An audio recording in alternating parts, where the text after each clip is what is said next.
बेशक मेरा परवरदिगार दुआ सुनने वाला है। ए परवरदिगार, मुझको ऐसी तौफीक इनायत कर कि नमाज पढ़ता रहूं और मेरी औलाद को भी ये तौफीक बख्श। ए परवरदिगार, मेरी दुआ कबूल फरमा। ए परवरदिगार, हिसाब किताब के दिन मेरी और मेरे माँ बाप की और मोमिनों की मगफिरत कीजिए। और मोमिनो, ये ना समझना कि ये जालिम जो काम कर रहे हैं अल्लाह उनसे बेखबर है। वो इनको उस दिन तक मोहलत दे रहा है जबकि दहशत के सबब आंखें फटी की फटी रह जाएंगी और लोग सर उठाए हुए मैदान क़यामत की तरफ दौड़ रहे होंगे।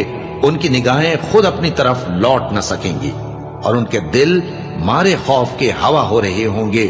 और लोगों को उस दिन से आगाह कर दो जब उन पर अजाब आ जाएगा।